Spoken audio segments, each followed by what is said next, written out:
Welcome. You're listening to Latin Waves with your hosts, Sylvia and Stuart Richardson. Latin Waves is more than just hot rhythms. This is a show about community, about creating a culture that is inclusive and based on fairness. Because everyone deserves dignity, respect, and has something to contribute. A new world is possible, and it all starts with us. On the phone, I have Azza Rojbi. Azza is from North Africa. She is involved in social justice and anti-racism work. She's published the book U.S. and Saudi War and the People of Yemen. She's involved with the anti-war group in Vancouver, Mobilization Against War Occupation. She's active in the solidarity movements of Latin America, coordinator of the Friends of Cuba against the U.S. Blockade, and is a member of the editorial board of the Fire This Time newspaper, writing and researching on Middle Eastern politics. Welcome to the show, Azza. Thank you, Stuart. Thank you for having me. Now, today we're going to talk about the anniversary of the war in Yemen, because we only get little snippets of news, and many Canadians and people across North America don't really understand the scope of what's happening there. Can we go back a little bit and get the groundwork on how this war started and what it's about?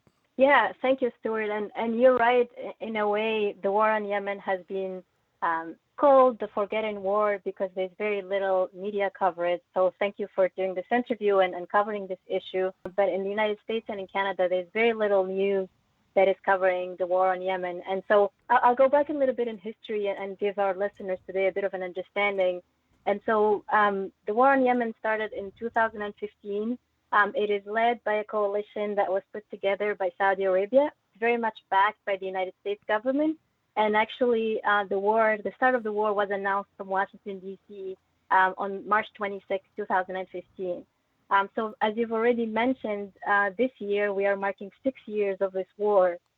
And when we go back, and I was actually doing this recently, while I was writing a new article updating the situation in Yemen and I was researching, I went back to see some of the news that was out in March 2015 about the start of the war. This war was sold out to the news and the media at that time as something that is supposed to be an intervention in Yemen that is supposed to be bringing legitimacy and stability back to Yemen and the region. And now we're 6 years after, and one wonder, where is the stability in Yemen, while Yemen today is the world's worst humanitarian crisis, according to the United Nations. So the intervention of Saudi Arabia in the internal affairs of Yemen and in an internal conflict in Yemen, and of course backed by the United States, have created a humanitarian disaster in that country. Yemen already has been one of the most impoverished countries in the Middle East and North Africa.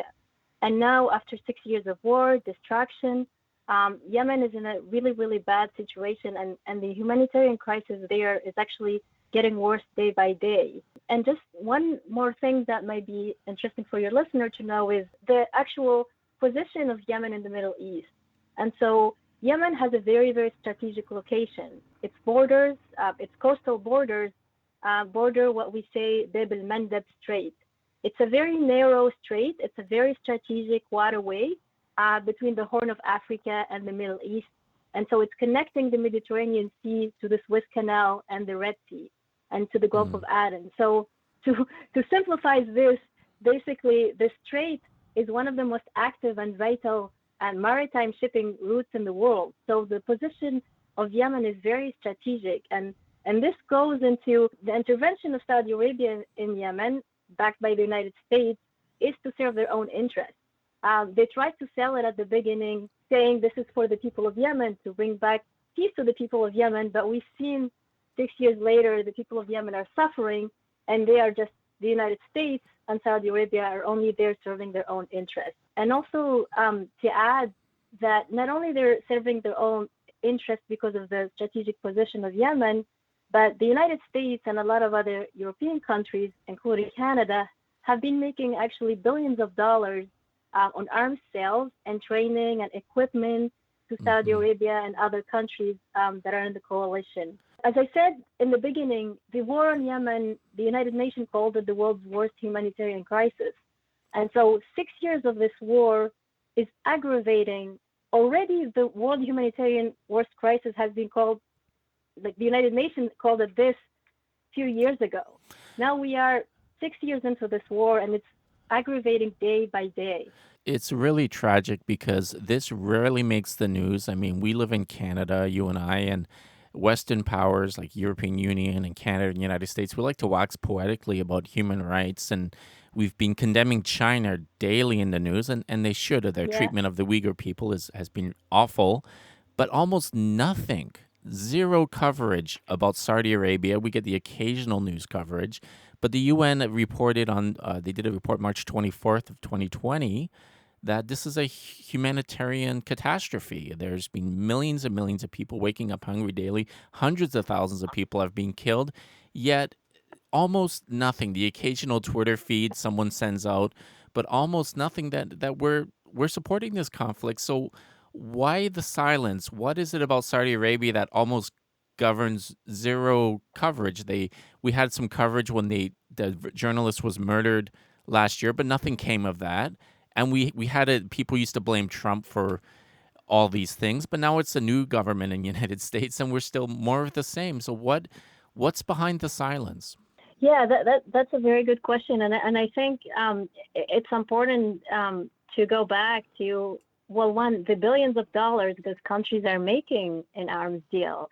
Like Saudi Arabia is the highest buyer of arms, and so it's buying the highest arms from the United States, but it's also the highest buyer of arms from Canada.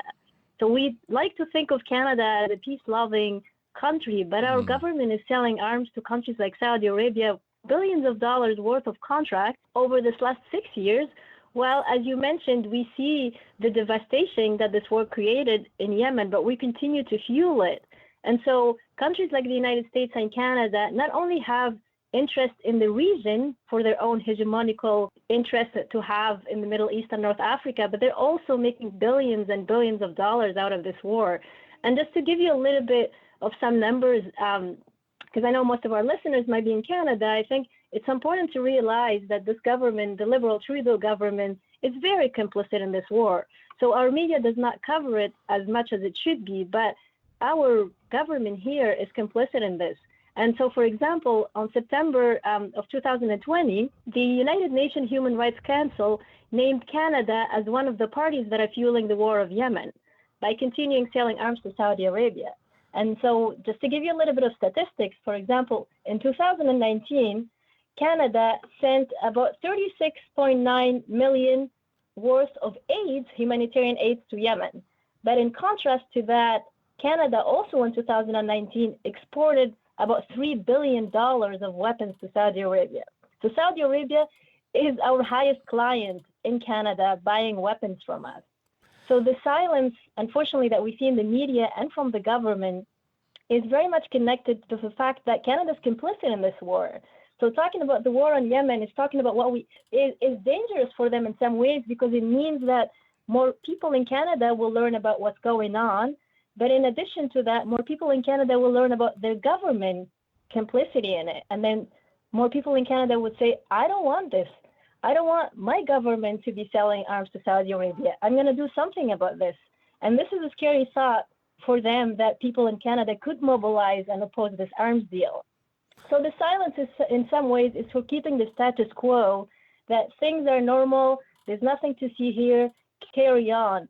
But the reality, and you've mentioned it, is that there's a humanitarian crisis that's aggravating day by day. The United Nations recently said that about 400,000 children could die out of starvation this year in Yemen.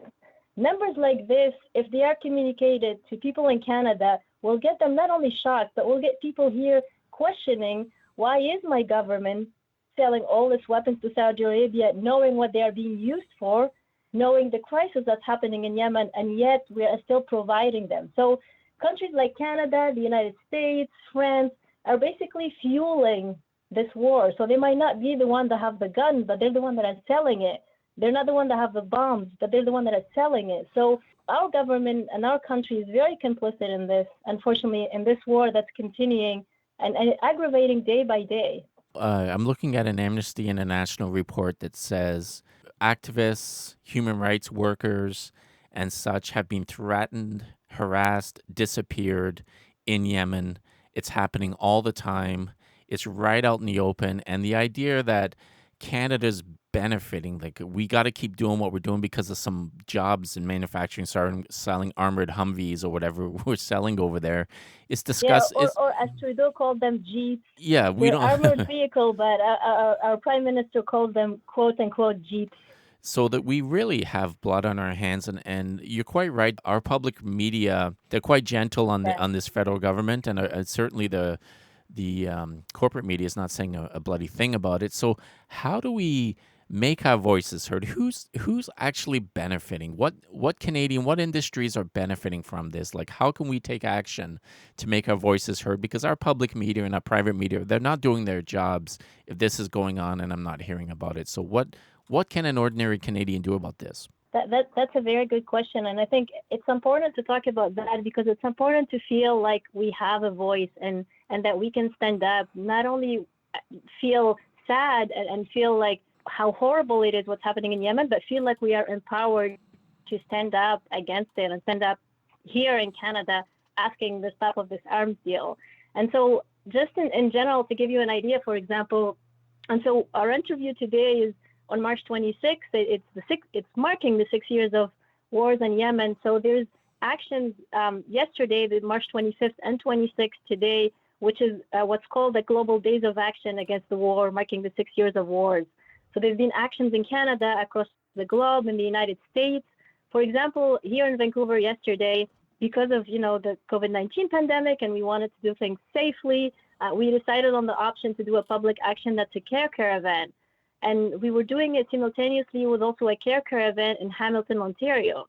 So both us here in Vancouver and folks in Hamilton, Ontario, were in the streets with their cars that are decorated with signs and trying to get the attention of folks to see that this is happening, that Canada is complicit in the war. So our messaging was clear that we were asking the Canadian government to stop selling this arms deal.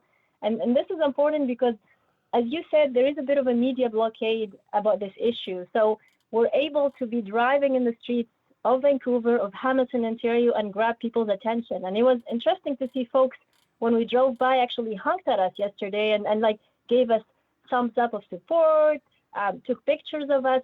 It is an issue that not a lot of people know about, but once they know about, they're interested in knowing more. And today also, there's action in other parts of Canada. I believe some folks are doing a blockade today.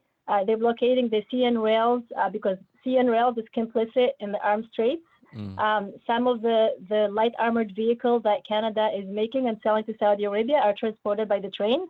So some folks in London, I believe in London, Ontario today, are blockading railway tracks near the General Dynamics land system in Canada, which is the company that's manufacturing the light armored vehicle that we're selling to Saudi Arabia. And so there is actions in Canada already that are happening and internationally. And I also wanted to add a few things that folks can do from home if they feel like they're a bit overwhelmed about participating in actions right now, is that 68 organizations in Canada that are representing over 1 million people have came together to sign a letter that is demanding that Canada stop arming Saudi Arabia. This letter also highlighted 28 companies. And this was the first time that these companies were named that are complicit in Canada's arms deals with Saudi Arabia. This letter was delivered by activists to Prime Minister Justin Trudeau's office about a week and a half ago. It was also delivered to the offices of other MPs and companies across Canada.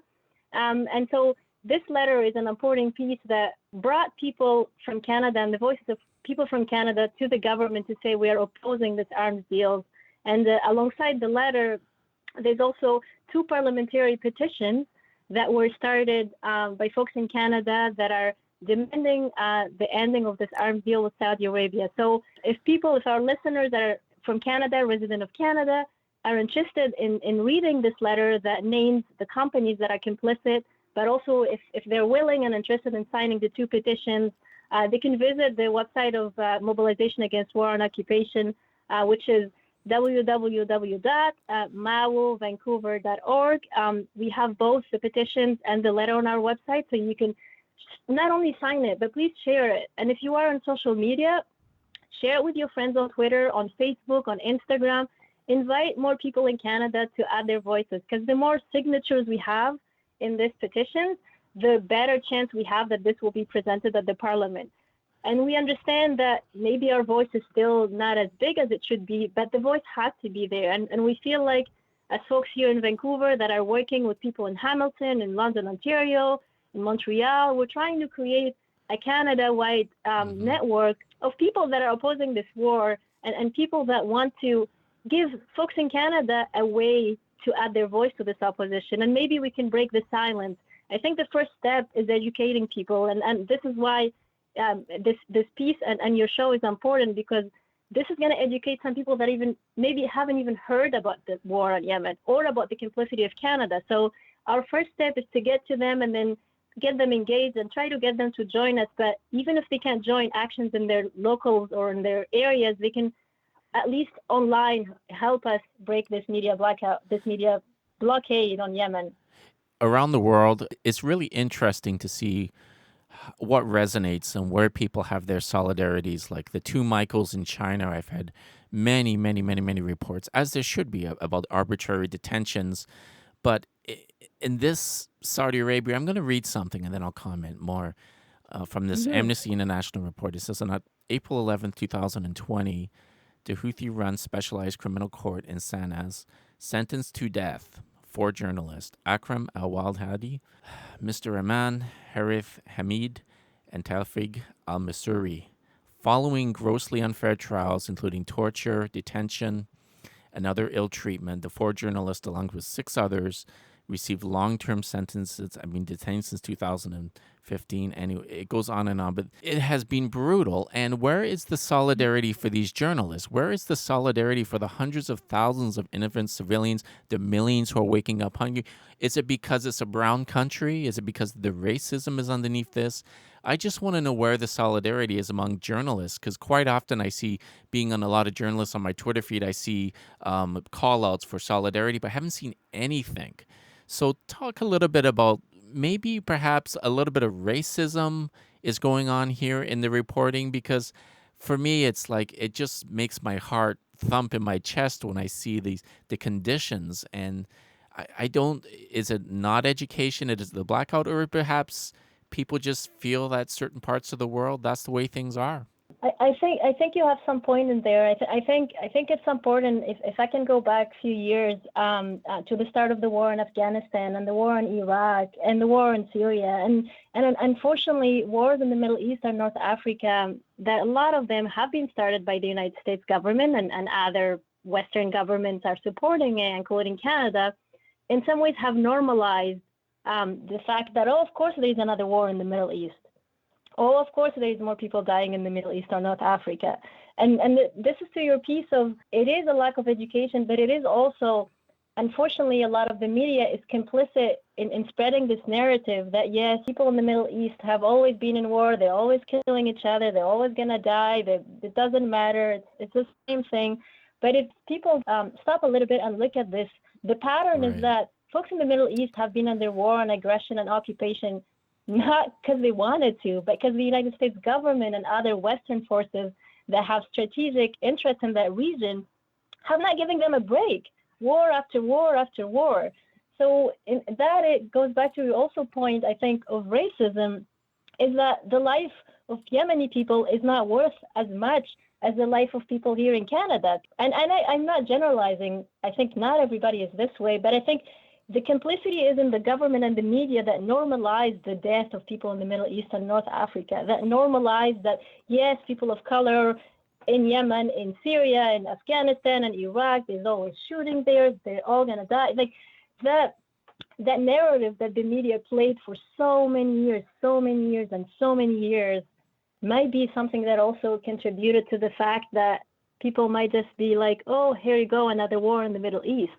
But it's important. I think this is where I go back to education and why education, anti-racism education is important. Education about wars and occupation is important because they are tied together. And you've said this, and I think it's very important to not only break the media silence, but change the narrative that people in the Middle East, countries like Iraq are cradle of civilization.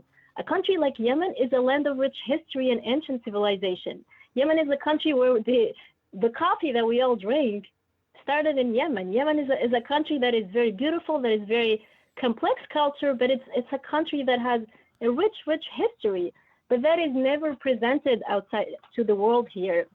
The narrative that it's always Yemen is a poor country, it's always been in turmoil, it's always been in war, there is a very negative narrative that is always presented about the Middle East and North Africa here. And some of it is the complicity of the media, unfortunately, because they are just repeating the line of the government in a lot of the cases. And sometimes the line of the government is negative because they are complicit in the atrocities that are happening there. So they don't want you to know more about the rich history of Yemen and sympathize with people there. They don't want folks in Canada to feel like they have more in common with somebody in Yemen than they do with the government here. At the end of the day, if you're a person in Yemen under bombardment and Canada is selling weapons to Saudi Arabia, you have more in common with the Canadian that lives here and has to deal with poverty and homelessness. If those connections are made, if working people in Canada see that they are similar and they are connected to people in the Middle East and North Africa, they can realize that there's more solidarity between people. And I think this is something that's dangerous for the government here, and it's dangerous for the media too in some ways because they are complicit. They don't want you to solidarize with people in the Middle East and North Africa. They want you to think that they are uncivilized, that they've always been in wars, and that's just how the way it is.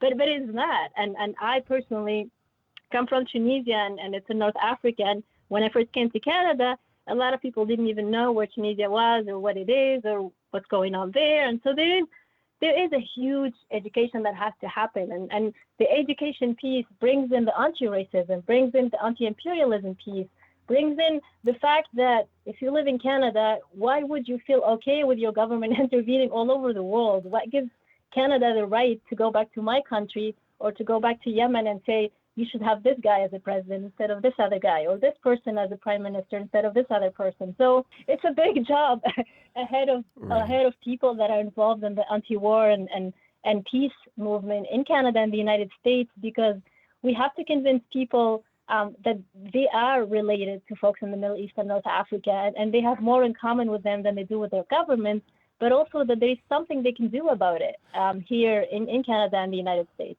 Our education is quite myopic when we look outside of our colonial structure. And just like in Haiti, it's been a media blackout, the struggle in Haiti. And you're quite right. This kind of colonial racism comes home. It comes home to Indigenous people here in the Wet'suwet'en struggle just 2 years ago in Canada, and how people viewed that, exactly. and the Black Lives Matter struggle in the United States. So much police brutality that would be not tolerated in any other community but the Black community. And people are fighting back. People, I think, are waking up to that colonial past and to these struggles come home. When we see that happen in other places and we're complicit and we don't have common humanity, these struggles definitely come home. So I really want to thank you for the tremendous work you're doing. And any final word to people who are feeling this and are already feeling down because of COVID, but I hear about these stories, and I don't want people to have a sense of helplessness. I want people to be empowered and motivated. So what message can you send out to people who are feeling down about these things? So thank you, Stuart. I basically think, to your point, in some ways, this is a war abroad and a war at home. It's a war against, as you mentioned, Indigenous people here in Canada, the Black Lives Movement in the United States, but it's also a war abroad, a war against Yemen, a war against Iraq. And so there is that connection for sure that needs to be made and needs to be understood. And I, as a person that has been involved in the anti-war movement and has been actively working to bring these issues to light and to educate more folks about it, I understand that sometimes it can feel a bit overwhelming, but I am very hopeful because I see people coming together. And so there is always a voice that is dissent. There's always a voice that is standing up for justice. And for example, today and yesterday, March 25th and 26th, were global days of action. And so there were actions supporting the people of Yemen and standing up against this war, and also calling for the end of the blockade, because Saudi Arabia, the Saudi-led coalition, has been holding the Yemeni people hostage with an air, sea, and land blockade, which has been stopping all sorts of fuel, medical aid, food from reaching the country and aggravating the humanitarian crisis there, but people are opposing it. People are standing up against it, not only here in Canada. To go back to the example of Canada, for example, just yesterday, in one day, 2 cities in Canada, Hamilton and Vancouver, had care caravans for Yemen. So I think there is a bit of a momentum around the issue of Yemen. There's more people that are learning about the case. And as soon as people learn about the atrocities that are happening there, they want to do something about it. I believe in the goodness of people. And I think people fundamentally are not seeking war. People would like to work for peace and would like to support peace. There's just, unfortunately, a lack of education and a lot of misinformation.